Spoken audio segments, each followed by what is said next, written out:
ang mga kwento ng pag-ibig, kwento ng buhay at kwento ng pag-asa dito sa Barangay Love Stories. Love Stories.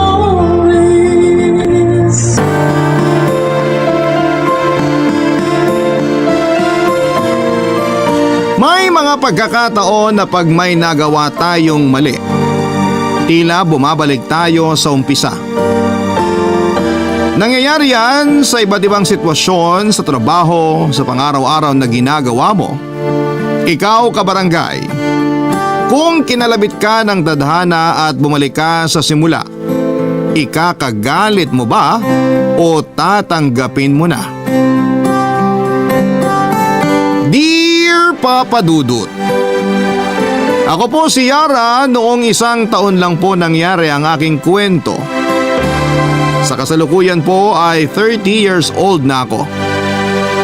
Hindi po kami may kayang pamilya, pero kahit po ganoon ay naigagapang ng mga magulang ko ang pag-aaral ko hanggang sa makagraduate ako noon. Kaya naman pinangako ko sa kanila na maghahanap kaagad ako ng trabaho para makatulong sa kanila. Nag-aaral pa po kasi ang bunso kong kapatid. Dahil maganda naman po ang mga grado ko ay nakagraduate po ako with honors at madali din ako nakahanap ng trabaho. Kaya nga po nang pangako ko na makatulong sa amin. Nag-iisip ako na yun talaga ang gagawin ko, ang galingan sa pagtatrabaho. May naging problema nga lang po ako at hindi po ako makasabay sa pananamit ng mga kasamahan ko.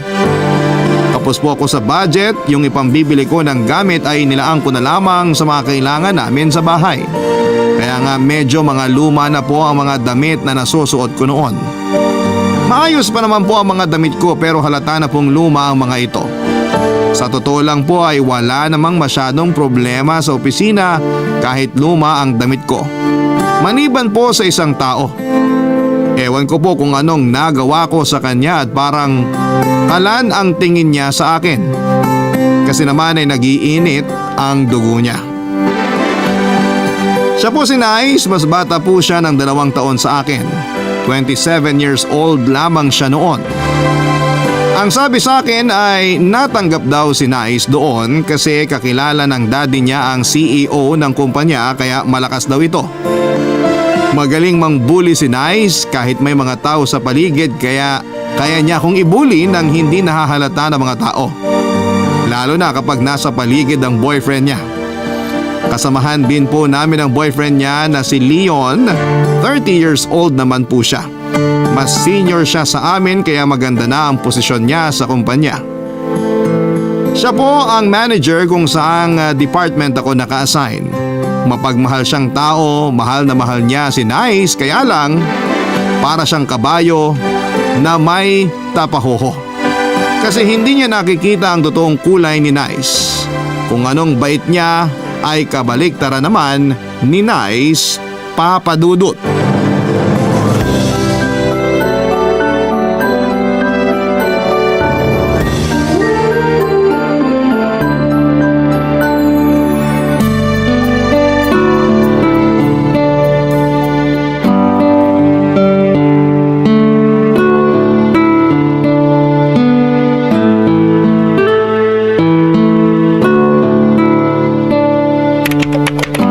Jurassic?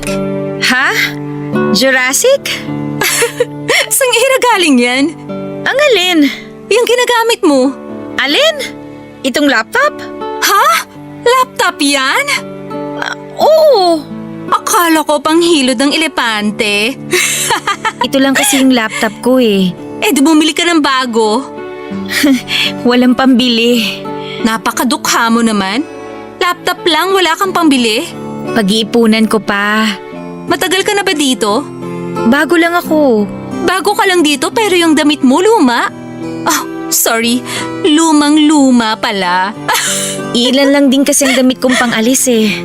Nakakaawa ka naman. Pang-alis yung suot mo. Kasi sa bahay namin, basahan na yan eh. Sobra ka naman. Ano? Sumasagot ka sa akin? Hindi naman. Kilalanin mo muna kung sino ako dito bago ka magmalaki dyan ha. Ay teka, ano nga bang ipagmamalaki mo? Minamaliit nga kita. Papasok na ako sa loob ha. Hoy! Bakit? Bastos ka ha? Paano ko naging bastos? Kinakausap kita, aalis ka? Bastos ka! May tatapusin pa kasi ako. Wala akong pakialam. Pag kinakausap kita, huwag kang aalis. Aalis ka lang pag pinaalis na kita. Huwag mo akong tinatalikuran. Hindi naman sa ganun. Palasagot ka pa? Ayoko ng sinungaling dito ha? Hindi naman ako sinungaling eh. Kita mo na, nagsisinungaling ka na naman. Ano bang kailangan mo? Hoy, hindi tayo magka-level ha? Mamang itawag mo sa akin. Okay. Ano?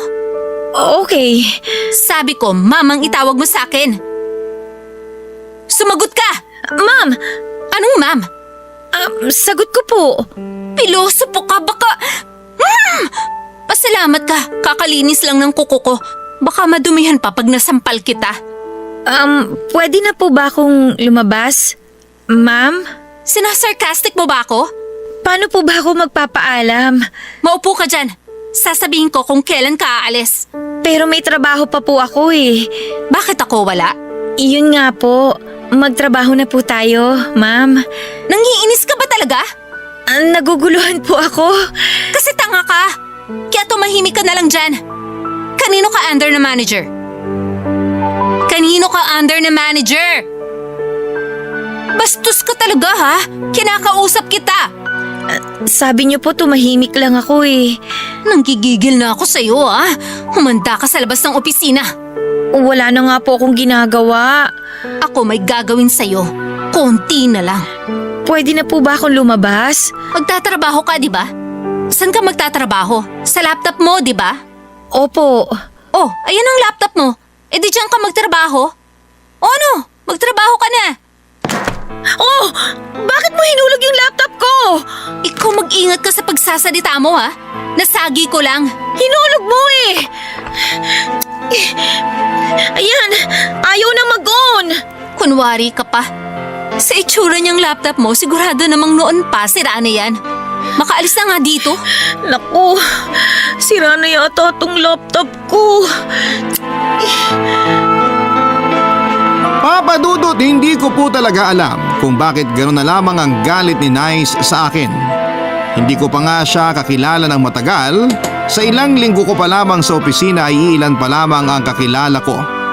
Yung mga katabi ko sa table at ang manager namin na si Leon, ayaw niya pong magpatawag ng sir kaya lahat kami ay Leon ang tawag sa kanya. Dahil alam ko na si Nice ay girlfriend ni Sir Leon, paano ko sasabihin sa kanya na ibinagsak ni Nice ang laptop ko? Paano ako magpapaliwanag sa kanya? Nasa laptop ko ang lahat ng report na gagamitin namin kinabukasan. Umiyak na lamang ako, Papa Dudut, kasi hindi ko din naman kayang awayin si Nice. Dahil mas matagal na siya at malakas daw ang kapit niya sa kumpanya. Sabi ko sa sarili ko na mga oras na yon ay titiisin ko na lamang po kesa naman matanggal ako sa trabaho. Hindi po pwedeng matanggal ako dahil marami akong responsibilidad. Pero iniisip ko kung paano ko maitatawid yung report ko. Baka yun din ang maging dahilan ng pagkatanggal ko sa trabaho. Gulong-gulo na ako nang biglang pumasok si Leon sa loob ng pantry at nahuli niya akong umiiyak.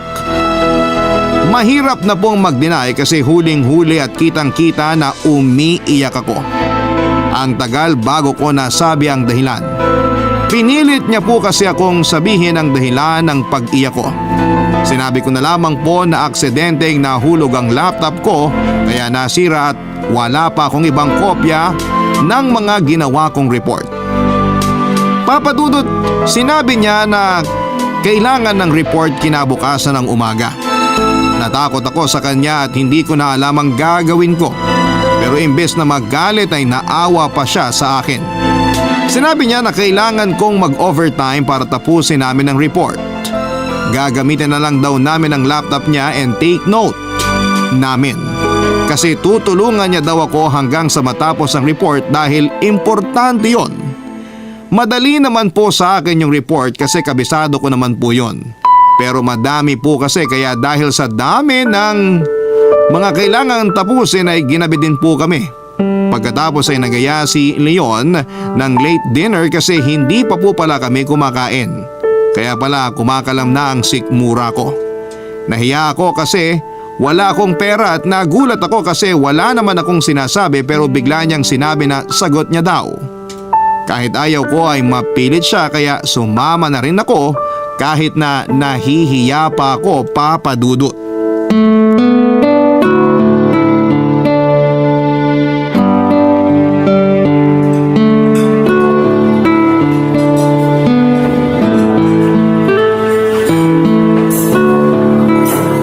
Salamat ha. Kumakain pa tayo, nagpapasalamat ka na? Ang ibig kong sabihin, salamat sa pagtulong sa akin sa report. Yung pasasalamat para dito sa kinakain natin, mamaya ko na sasabihin. Nakakatawa ka din pala ha? Seryoso ko. Okay. Pasensya na ha, pati ikaw na abala pa. Hindi mo naman kasalanan ng pagkakahulog ng laptop mo. Ha? Paano mo nalaman? Sabi mo, aksidenteng nahulog, di ba? Okay. Anong okay? Ang ibig kong sabihin, oo nahulog nga. Aksidente. Hindi mo na kailangang magpasalamat para doon. Kasi isang team lang tayo, kaya dapat tulungan. Salamat. Saan na naman? Same lang din sa kanina. Inulit ko lang. Nakakatawa ka talaga. Seryoso ako, maraming salamat talaga. Kumain na nga tayo. Ha? Okay. May tanong ako, total close na naman tayo. Personal ba? Medyo, pero tungkol lang sa opisina. Nahulog lang talaga yung laptop ko. Anong laptop? Tapos na tayo dyan. Ano ba yung itatanong mo?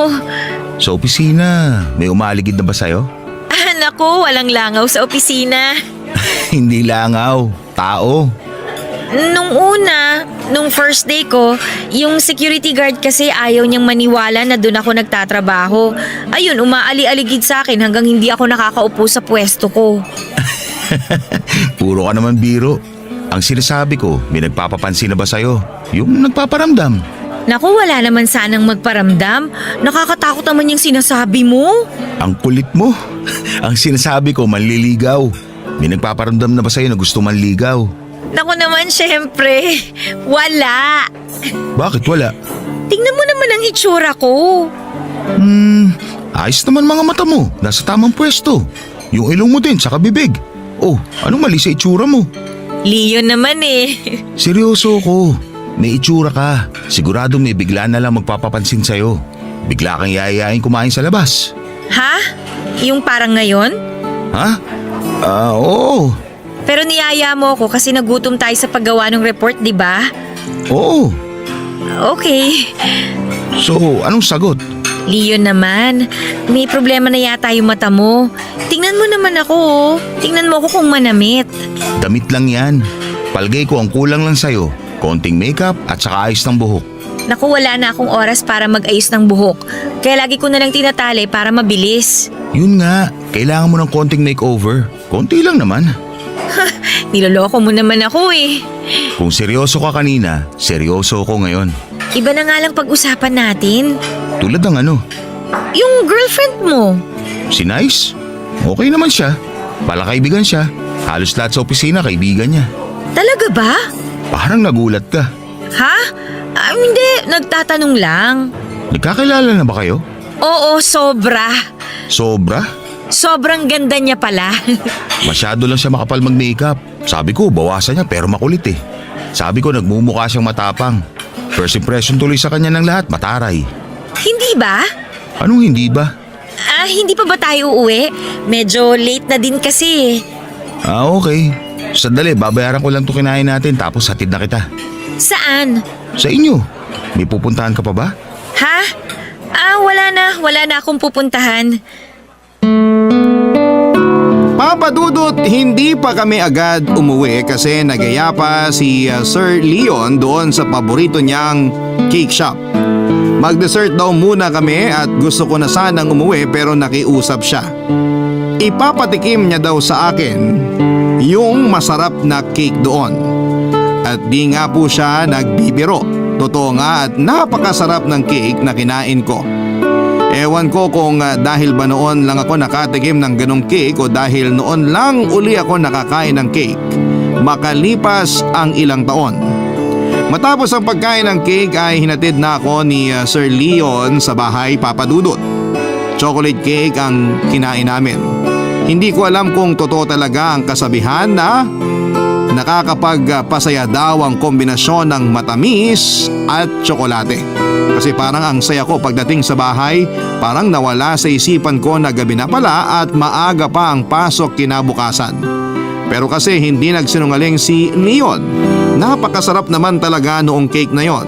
Kaya naman sulit ang puyat ko, Papa Dudut. Dala ko pa ang ngiti ko hanggang pumasok ako kinabukasan. Pero may sorpresa pala akong aabutan sa opisina. Hindi ko alam kung saan o kanino nang galing ang balita. May malaking chismis ang kumalat. Umugong sa opisina ang balita na buong gabi daw kaming magkasama ni Leon, Papa Dudut. Kahit na hindi naman totoo. Okay lang sana na machismis kami, syempre nakakahaba ng buhok yon. Ang gwapo kaya ni Leon, kaso may magiging problema sa balita na yon.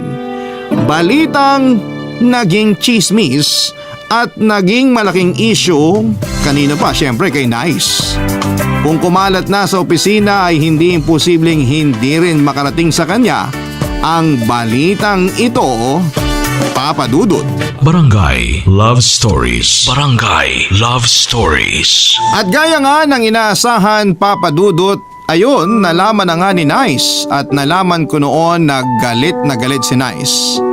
Expected naman yon kasi noon ngang wala akong ginagawa sa kanya ay galit na siya. Paano pa kaya noong may kumakalat na chismis na? Kahit naman wala akong ginawa ay hindi siya maniniwala, Papa Dudut. Ewan ko kung ano ang naging development ng simpleng balita na dumating kay Nice tungkol sa pagdi-dinner namin ni Leon. Kasi kahit hindi ko pa siya nakikita noong oras na nalaman ko yung tungkol sa umugong na balita ay ramdam ko na yung galit niya na humihiwa sa balat ko. Naisip ko na huwag akong titigil sa lugar na wala akong kasama kasi kung mag-isa ko ay siguradong lagot ako kay Nice. Pag may kasama ako ay hindi niya ako mabuli-buli kasi nga tago siya kung mambuli para hindi malaman ni Leon. Kaya kapag may aalis sa tabi ko ay tatabihan ko na lamang kaagad yung iba na mga kasamahan ko. Pero Papa Dudut, nakakahaba uli ng hair yung pagselosan ako. Feeling ko ang ganda ko. Kaya kung galit si Nice sa akin dahil sa balita ay iniisip ko lang na minamaliit niya ako pero threaten siya sa akin. Actually, ang mga iniisip ko ay pagpapalakas lamang ng loob ko. Kasi nga ay ayoko po ng gulo dahil ayokong manega sa opisina. Pero nang mga panahon na yon ay hindi ko akalain na magiging dragon na pala si Nice. Kahit kaharap pa si Leon. Kasi nung umaga ay nagkita pang muli kami ni Leon sa pantry. Wala naman akong magagawa, maliit lang ang opisina at magka-team pa kami at manager ko siya. Paano hindi kami magkikita noon?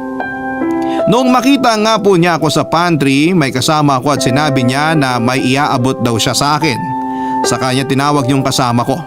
Ayun, Papa Dudut, naiwan ako mag-isa sa pantry at gusto ko nang umalis kaso'y babalikan daw ako ni Leon kasi nga ay may iaabot daw sa akin. Habang nakaupo ako ay ramdam ko ang init. Parang may papalapit na dragon na nagbubuga ng apoy. Paglingon ko ay totoo ang nararamdaman ko. Palapit na si Nice at namumula pa. Kaso bago niya ako nalapitan ay naunang dumating si Leon. Pero nakita ko siya na tumigil kung saan nakikita niya ako at nakikita ko siya, Papa Dudut.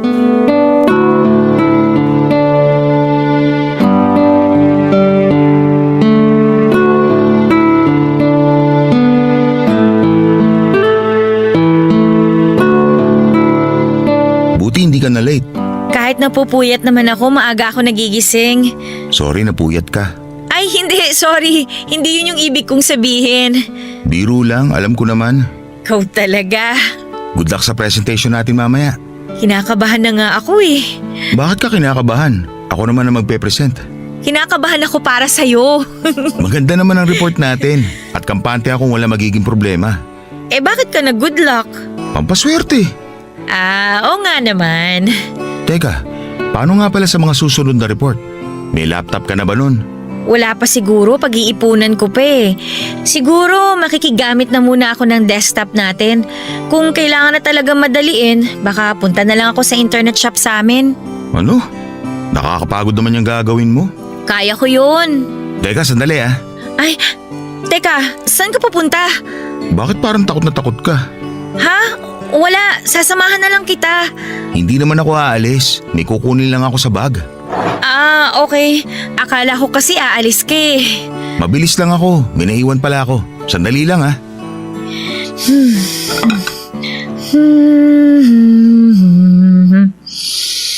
Hoy, Ay! Ano ba naman, ma'am? Umiinom ako eh. tigilan mo ko, baka ibuhos ko pa sa'yo yung kape mo. Ano na naman po ba? Wala na akong laptop, nasira na ng tuluyan. Wala akong pakialam sa basurang laptop mo. Ikaw ang kailangan ko. Pero magkaibang department po tayo. Anong sinasabi mo? Tigilan mo nga ako. Okay po. Saan ka pupunta? Aalis po para masolo nyo na po itong pantry. Subukan mong umalis, uubusin ko yung patay na buhok mo. Ano na naman po ba ang ginawa ko? Oh, nice! Leon, Anong ginagawa mo rito? ha? Hinahanap ka? Magkakilala na pala kay ni Yara? Oo. Magkaibigan na kami. Yara, magkaibigan na pala kay ni Nice? Ha? Oh! Sweet, bakit ka nandito? Iaabot ko kay Yara tong laptop. Binalikan ko pa sa table ko. Nakalimutan ko kasing daling kanina. Ha? Ano yan? Laptop nga, hindi ba halata? Biro lang. Laptop to ng kapatid ko eh. Nasa Amerika na siya, saka ang tagal nang nasa bahay nito. Gamitin mo muna hanggat hindi ka pa nakakabili ng bagong laptop. Bakit mo ipapahiram sa kanya yan? Nasira na kasi yung laptop ni Yara. Kaya ipapagamit ko muna to. Para hindi na kami gabihin sa paggawa ng report. So, totoong magkasama kayo kagabi? Oo, mag-aalas 9 na kami natapos. Saan kayo nagpunta pagkatapos nun? Kumain kami sa labas doon sa paborito nating resto. Tapos pinatikim ko sa kanya yung paborito mong cake. Ano? Siguro mga pasado alas 12 ko na siya naihatid sa kanila. Hinatid mo pa siya? Hanggang kanto lang naman. Tumahimik ka. May kalandian ka din kahit nakakadiri ang itsura mo. Alam mo kung anong bagay sa'yo? Ito! Nice! Anong ginawa mo? Ano? Ipagtatanggol mo yung busabos na yan? Ano nangyari sa'yo? Bakit ka naging ganyan? Ilayo mo sa akin ang babaeng yan! Halika na, Yara. Saan ka pupunta? Leon! Huwag mo akong iwan! Leon!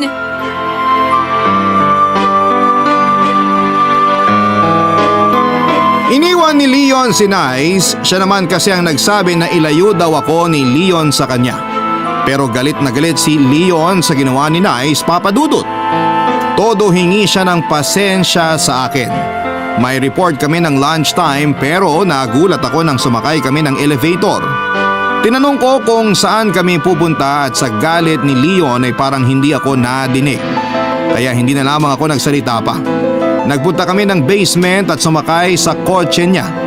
Hindi ko alam kung saan kami pupunta at maaga pa naman noon pero may report kami ng alas 12. Hindi pa rin ako nagtanong muli at sinabi ko na sasamahan ko na lamang siya. Laking gulat ko, Papa Dudut, nang dalhin niya ako sa tindahan ng damit at pagpasok ay kinausap niya yung nagbabantay. Ilang sandali ay pinilihan ako ng damit ng bantay ng butik. Matapos ay sinama ako sa loob.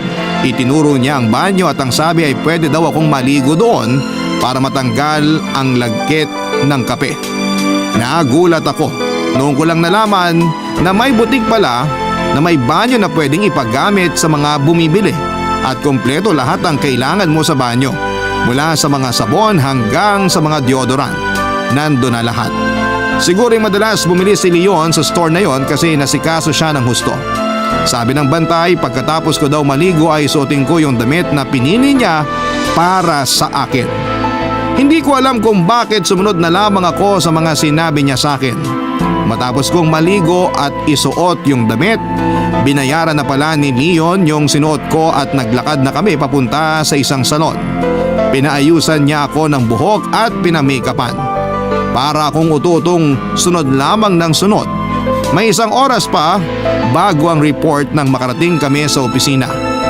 Hindi ako nakilala ng mga kasamahan ko at sa totoo lang, Papa Dudut, nang humarap ako sa salamin ay munti ko ding hindi makilala ang sarili ko. Maganda po pala ako. Yun na lang ang nasabi ko sa utak ko. Bago kami pumasok sa conference room ay nakita ako ni Nice at kitang-kita ko din kung paanong nagbago ang itsura niya sa sobrang galit, Papa Dudut.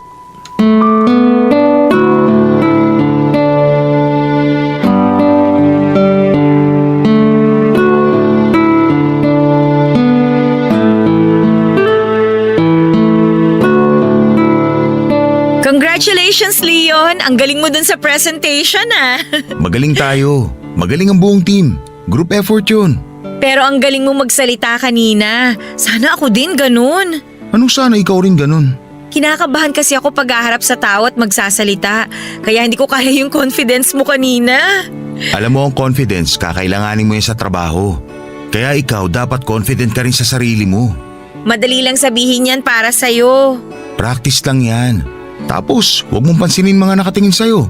Sabi nga, mas madami pa rin yung nakatingin na humahanga kesa naiinggit at maninira. Wow! Bigla ko tuloy naramdaman na kinaiinggitan. Ang ganda ko, ha? Maganda ka, period. Ha? Uy, Ay, bakit? ano nangyari sa'yo? Bakit ano nangyari? Natulala ka.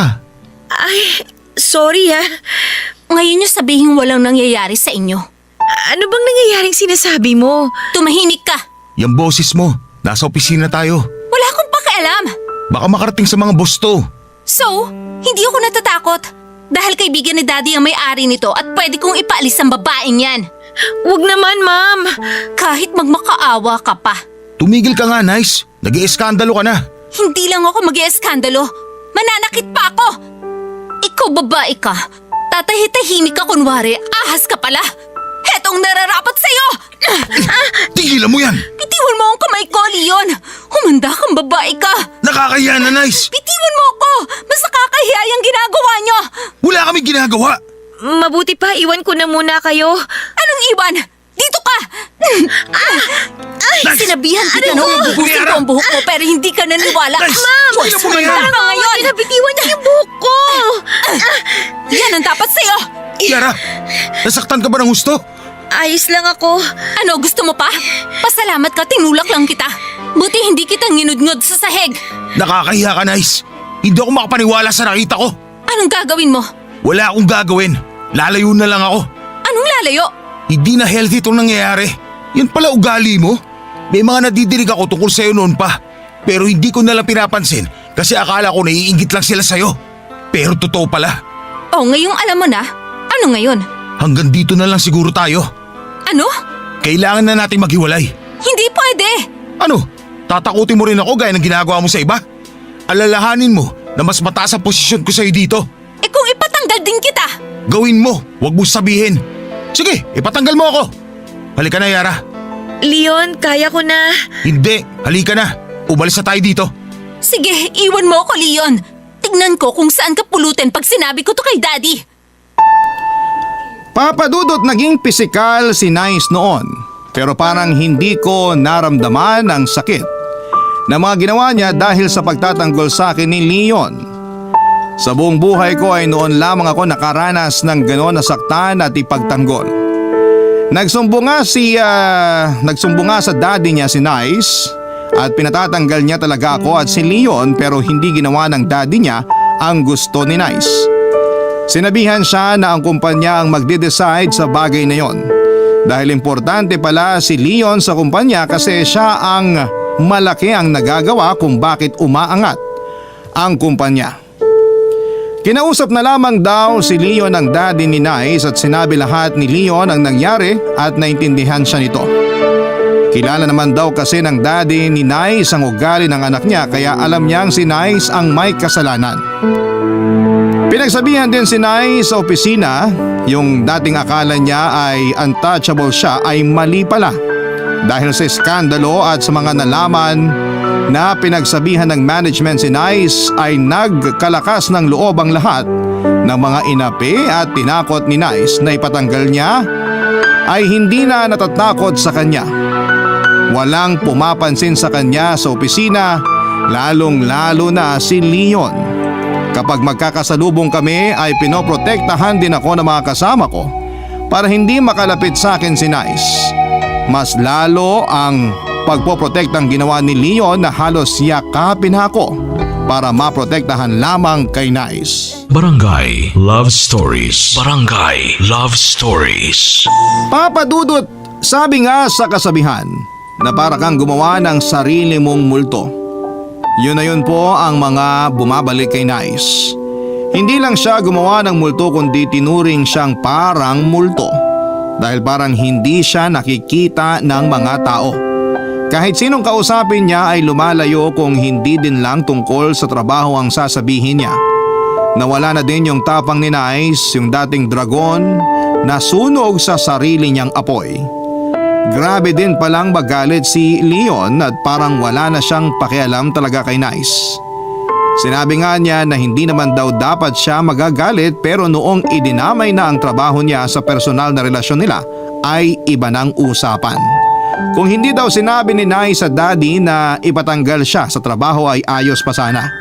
Gagawa pa daw sana si Leon ng paraan para ayusin ang relasyon nila. Pero lumampas na daw sa hangganan si Nice, Papa Dudut. Ang pangit na sa akin manggaling ito pero ng mga panahon na yon ay nagmumukhang tanga na si Nice sa opisina. Minsang magkasama kami ni Leon ay nilapitan kami ni Nice. Hinila agad ako ni Leon sa likod ko dahil baka manakit na naman daw itong si Nice, Papa Dudut.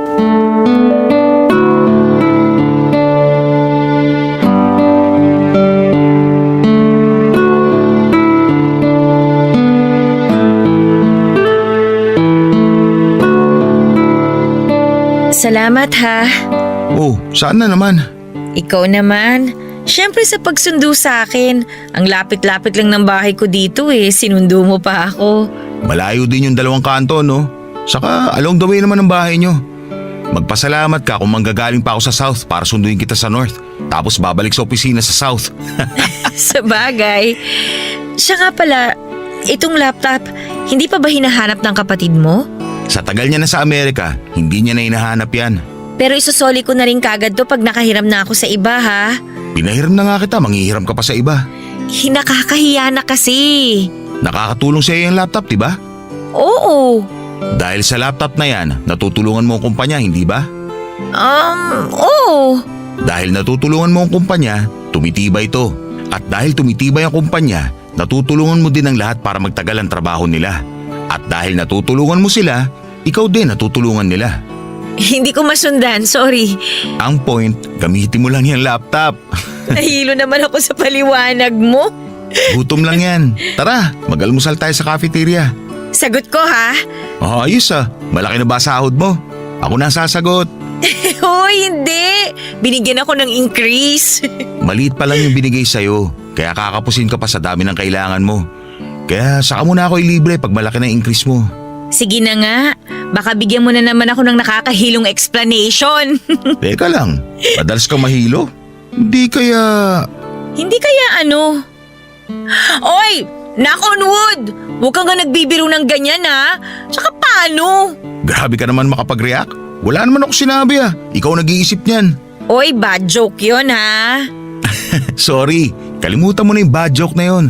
Doon naman tayo sa good. Anong good? Good joke? Hindi joke, good lang. Ayoko na sorpresahin ka, kaya sasabihin ko na. Ano ba yan? Pasuspense ka naman Hiningan ako ng pangalan para sa promotion. Ay, maganda yan. Sinong nirecommend mo? Naku, nagtatanong pa. Di ikaw. Okay. Yan lang talaga nasabi mo? Okay? Promotion to. Ibig sabihin, mas mataas na posisyon, mas mataas na sweldo. Nireko mo pa lang naman ako Ayokong umasa. Siyempre maraming pagpipilian. Sa akin lang humingi ng reko. Sino pang mga sinabi mo? Ikaw lang. Ha? Kaya mukhang sa'yo talaga mapupunta ang posisyon. Huwag ka naman magbiro ng ganyan. Seryoso ko. Hindi lang yun. Dahil maganda ang mga nangyayari sa department natin, nag-record din ako ng increase sa buong team. Nakakatuwa naman. Magandang early Christmas yun para sa lahat pag natuloy. Anong early Christmas? June pa lang. Di ba ang early? Si Nice, Huwag mo nalang pansinin. kawawa naman. Kailangan niyang matuto. Siguro naman natuto na siya. Paano mo naman nasabi? Kasi tahimik na siya eh. Wala na siyang inaaway. Hindi pa prueba yon. Malay natin, baka buhay-buwelo lang yan. Sobra ka naman. Good morning. Good morning daw. Batiin mo din. Ayoko. Sobra ka naman. Batiin mo na. Hindi pa ako handa. Nice! Ha? Good morning din. Salamat. Tara na, gagawa pa tayo ng report. Report? Oo, tara na. Okay, sige. Nice, punta na kami sa office ha. Sige. Nice, gusto mo Halika na, Yara. Okay. Papadudot, alam kong sobra ang mga ginawa sa akin ni Nice noon. Hindi naman sa nagpapakasanto ako pero awang-awa po ako sa kanya. Hindi na siya pinapansin ng mga katrabaho namin pero mas hindi na siya pinapansin ni Leon. Alam kong 3 taon silang magkarelasyon.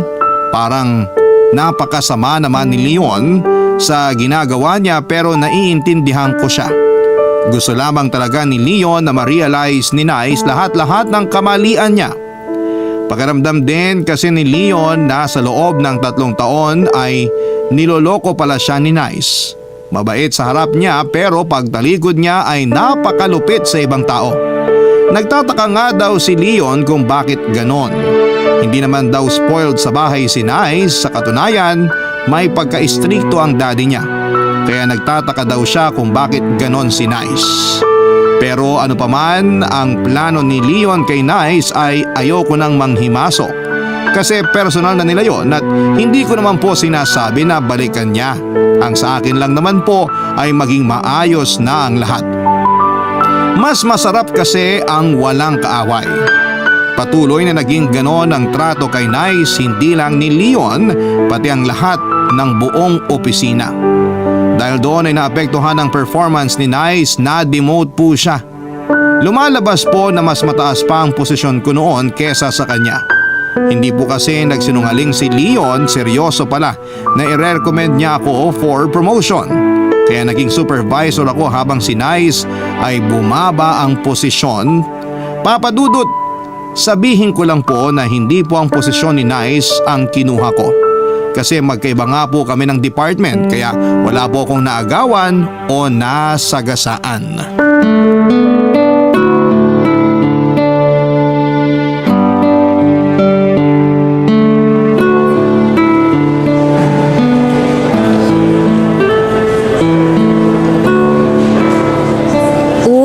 Nakakahiya naman na ikaw lagi sumasagot ng almusal.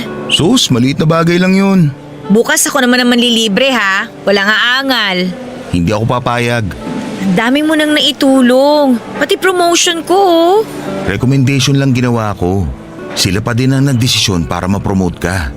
Dahil maganda ang record mo, naging madali na lang yun para sa kanila. Kaya kung tutuusin, ikaw din naman ang naging dahilan kung bakit ka na-promote.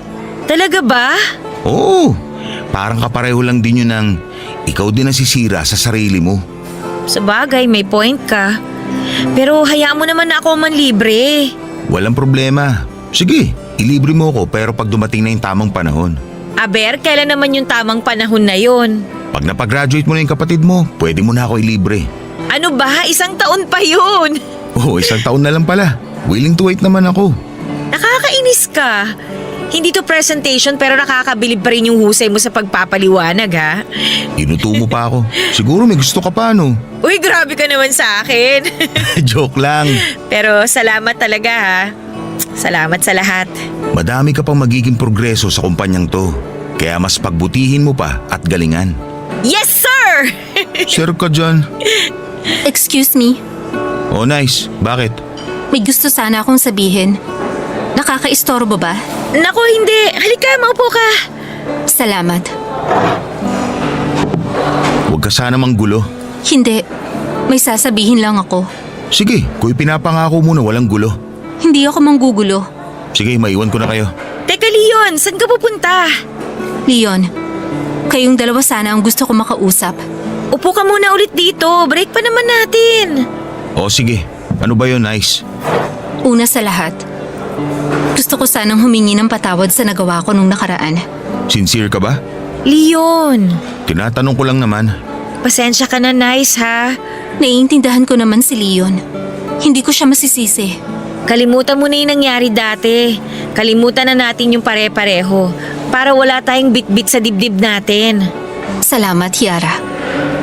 Leon, Oh, anong sasabihin mo? Sana mapatawad mo pa ako, Leon. kalimutan na natin yun. O yan, okay na tayong tatlo ha. Salamat sa inyo. Yara, may gusto sana akong ibigay sa'yo. Ha? May ibibigay ka? Ano naman yun? Heto, Laptop? Bakit mo ako bibigyan ng laptop? ako ang dahilan kung bakit nasira ang laptop mo dati. Kaya ibibigay ko yan kapalit. Ay hindi, okay lang. Nagagamit ko pa naman yung laptop ng kapatid ni Leon kaya okay na yon, okay na yon. I insist. Para sa akin to. Para sa guilt ko, kaya sana tanggapin mo. Pero Sige na, Yara. bakit mo ibibigay sa akin tong laptop mo? Hindi mo na ba gagamitin to? O bumili ka na ng bago? Hindi. Ha? Anong gagamitin mo? Hindi ko na kailangan yan. Anong ibig mo sabihin? Nag-resign na ako. Ano? Wala nang pumapansin sa akin dito. Pero hindi ko sila sinisisi. Alam ko kasalanan ko, kaya tinatanggap ko lahat. Tsaka baka maapektuhan pa ang kumpanya dahil sa akin. Ha? Kailan ka pa nag-resign? Last month pa ako nagsabi. Effective today na ang resignation ko, kaya last day ko na rin. Nice. Ayos lang ako. Magpapaalam na ako. Siya nga pala. Binabati ko kayong dalawa. Papadudot hinabol ni Leon si Nice at nag-usap sila. Sinabi ni Leon na walang namamagitan sa amin kundi ang pagkakaibigan lamang. Totoo naman po, Papadudot, naging magkaibigan kami ni Leon matapos ang lahat ng mga nangyari. Kahit ano pong isipin ng iba ay wala talaga kaming naging relasyon. Maliban na nga po sa pagkakaibigan. Papadudot, nakagraduate na po ang kapatid ko at dahil mas maganda ang grades niya at isa siyang magna cum laude, ay mas lalo siyang madaling nakahanap ng trabaho. Ang sarap pong pakinggan noong magna cum laude, ang sarap sa dibdib na may pinuntahan ng hirap at sakripisyo ko. Kaya pakiramdam ko ay magna cum laude din po ako. Hindi pa siya nakakagraduate ay may kumuha na sa kanya na isang kumpanya. Maganda ang posisyon at mas maganda ang sweldo. Kinausap niya ako na magpahinga na ako sa sustento dahil siya naman ngayon ang bahala sa mga pangangailangan ng magulang namin. Napakasaya ko at hindi sinayang ng kapatid ko ang mga hirap namin para sa kanya. Sa ngayon ay manager na din ako, Papadudot. Nagbago na ang taste ko sa pananamit at may boyfriend na din po ako. Hindi po si Leon ha, dahil si Leon naman po ay may girlfriend na rin na mahal niya. Kaya naman nagpaplano na sila ng kanilang kasal ngayong taon. Ang babae pong sinasabi ko ay si Nice din, Papadudot. Nagkabalikan po sila at si Nice ay ibang-iba na kesa noon. Malaki ang aral na ibinigay sa kanyang buhay at natuto siya sa mga nangyari lalo na sa kalabit ng tadhana. Maraming salamat po, Papadudot, at binigyang daan mo ang aking kwento. Maraming salamat din po sa Barangay LS sa pagtatampok ng mga kwento naming mga kabarangay dito sa Barangay Love Stories. Ang inyong forever kapuso at kabarangay, Yara. Nagustuhan ng iyong napakinggan? Ituloy yan via live stream sa www.gmanetwork.com/radio. Barangay LS 97.1 Forever